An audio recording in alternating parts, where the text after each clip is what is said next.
ikaze kuri no filime y'umusore w'umukire ndabasuhuje kandi ndabaramukije nk'umusamari y'igisigo Legacy ngo muze mwicare hamwe maze twungurane ibitekerezo tuganire maze twegerane tuganire rwose kuri no filime y'umusore w'umukire wavuga yuko ikaze cyane wavuga yuko ikomeye cyane.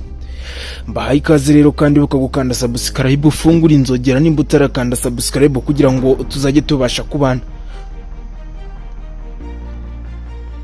Saizi ngizi nagira ngo nkubwire yuko ibintu bikaze kandi bikomeye tunabiseguraho yuko muri no minsi tutari kwa uploadinga mu kiganiro cyanyuze haruguru nari nababwiye impamvu tutari kwa uploadinga, ariko tuzongera twa uploadinge nyuma yo kwibuka muzongera mukurikirana filime y'umusore w'umukire izaca ku muyoboro mugari wa YouTube channel witwa Original TV.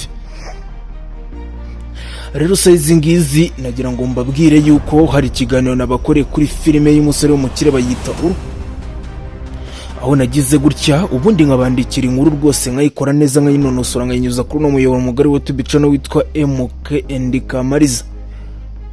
Ushobora kwibaza ngo ubundi uyu munsi inkuru nabandikiye imeze gute, ese yatangiye gute, ese iraza kurangira gute? Wowe icyo ngusaba no gufungura amaso ubundi ukaneza amatwi ukazana agatebe ugashyira hamwe ukicara cyangwa se ukarambura agakeka ubundi tukungurana ibitekerezo ubinyishije hasi muri comment.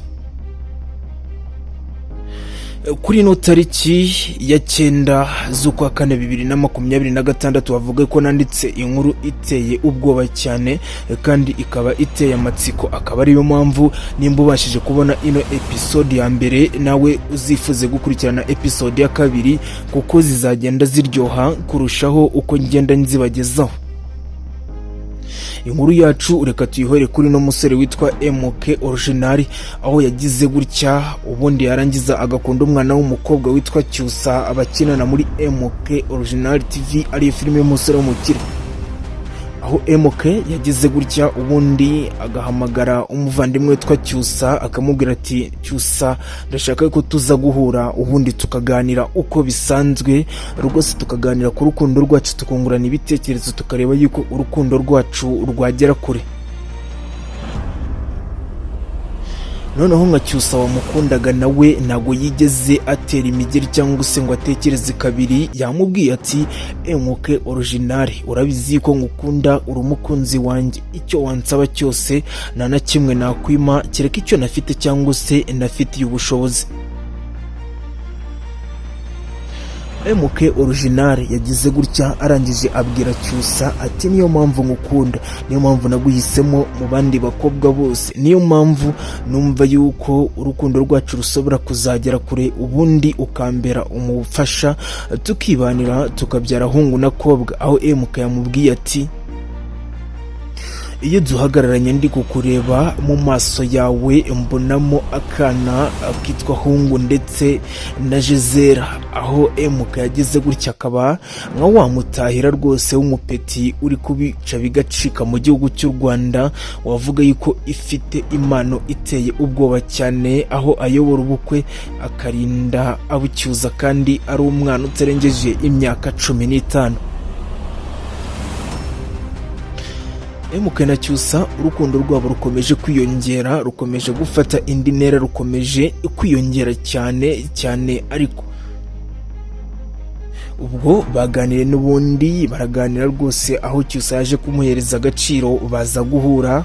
Ubundi bamaze guhura baganira ku by'urukundo rwabo, baganira ibintu byinshi cyane, aho Cyusa yarafite impungenge yuko mama we yarangije kumenya yuko akundana na MK Original kandi mama we ashaka kumushyingira undi mugabo, ariko Cyusa we akaba yaramwanze yikundira MK.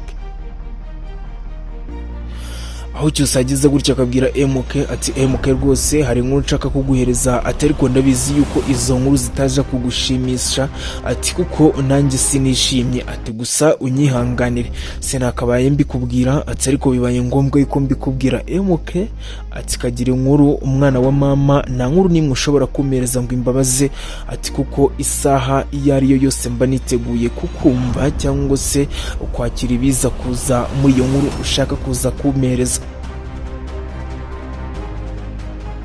Cyusa yamubwiye ati nagira ngo nkubwire ko ngiye gushyingiranwa n'undi mwana w'umuhungu MK Original yahise agwa mu gihirahiro, arangije aramubaza ati kagira inkuru, ati nuko ye, ati n'ubundi ibyo nari niteze koko nibyo numvishe mu matwi yanjye, ati si uwo muhungu ni uwahehe, ese wamukunze ryari, mumaranye igihe kingana iki ko wajya gumbwira yuko ari njyewe ukunda gusa.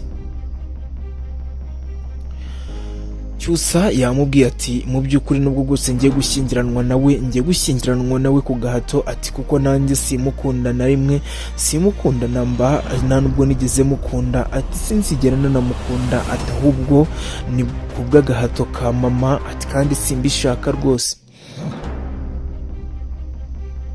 Ubwo n'ubundi yaje kumesa kamwe MK n'ubundi aza kubasha kumwumva, ubwo aho mu minsi itaha dushobora kuzitegura ubukwe bwa Cyusa ndetse na Ben.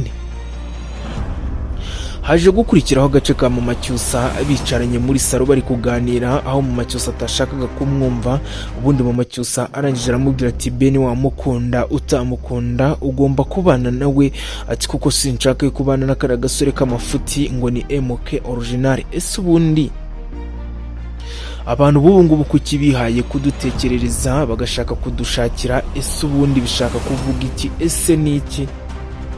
Ku bintu rwose bitakabayeho, njye mba numva bitakabayeho. Nimba ukunze umwana mukunde nyine, mupange umujyane mujye kwibanira ubuziraherezo, kuko mama wawe cyangwa se papa wawe nibaguhitiramo nta nubwo bazanagushakira. Ati uribuke yuko bino bihe turimo atari bimwe bya kera bya mbere na mbere.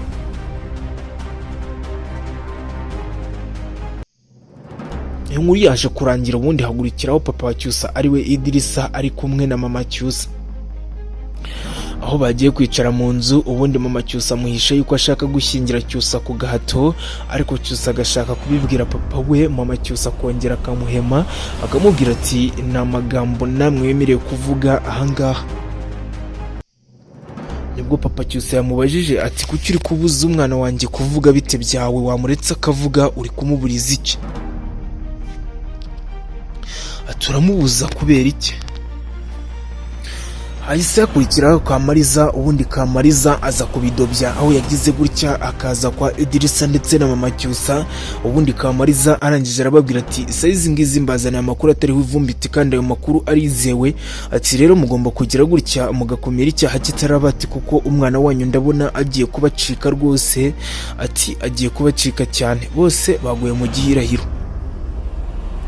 Barangije bahindukirana Kamariza baramubaza ati ibi ni biki uri kuvuga, ese aya makuru uzanye ni bwoko ki, bite byawe ukuje kuduteranya n'umwana wacu? Ariko Kamariza we yaje kugira gutya, arangije arababwira ati sinzanywe no kumuteranya, ahubwo ndaje ngo tubishakire umuti, tubishakire igisubizo, amazi atari yarenga inkombe, ati kuko sinibaza ukuntu uno mwana wanyu w'umukobwa yaba ari kumwe n'uriya muhungu ngo ni MK Original udukorera mu rugo, ubundi agakora akazi ko mu rugo, ati kuko nta kintu rwose na kimwe yazamugezaho, ati Cyusa mu muhane. Mama Cyusa nibwo yavuze ati kagira inkuru umwana wa mama, ati rwose kuba wizanye, ati nari narabuze umuntu ukundana n'uno mukobwa wanjye ngo ni Cyusa, ati ndifuza yuko wamereza amakuru ya nyayo kandi ukamereza amakuru yizewe, amakuru uhagazeho, ku buryo n'imbere y'abacamanza ayo makuru ushobora kuba wayasubiramo rwose udategwa, ukaba wayatangira imbere y'abacamanza. Yamubwiye ati koko nibyo, ngomba kuguha amakuru ya nyayo kandi atariho ivumbi, ati Cyusa hari ahantu asigaye ajya, hari umuhungu basigaye bakundana, ati kandi uwo muhungu rwose nta kintu afite, nta kintu yazamugezaho, ati rero mugomba gukumira icyaha kitaraba, ubundi uwo mwana w'umuhungu rwose mukagira gutya, ati ibyo bintu rwose mukabyihorera mukamutandukanya n'uriya muhungu ngo ni MK Original. Kamariza yaje ararutwika, nyuma yo kurutwika arasohoka aragenda, ariko Mama Diane ariwe Mama Cyusa yasigaye yibaza ibintu byinshi cyane, aho yari ari kumwe na papa wa Cyusa, ubundi basigara bibaza byinshi, ati ariko se ubundi uriya mukobwa ni muntu ki, ese ni gatiki, ese ati yaturutse hehe, ati se ubundi bitebye ko tutamurindishije umwana wa wacu w'umukobwa ariwe Cyusa. Reka inkuru yacu tuyisoreza ahangaha, tubashishikariza kuzakurikira inkuru itaha, aho ino nkuru izajya inyura kuri uno muyoboro mugari wa YouTube channel witwa MK Original buri munsi. Ntabwo tuzahwema kubagezaho iby'amatwi yanyu atigeze yumva na rimwe. Inkuru nk'izi ngizi zo nakagaruka. Ibuka gukanda subscribe kuri no channel, ufungura inzogera kugira ngo tuzajye tubasha kubana.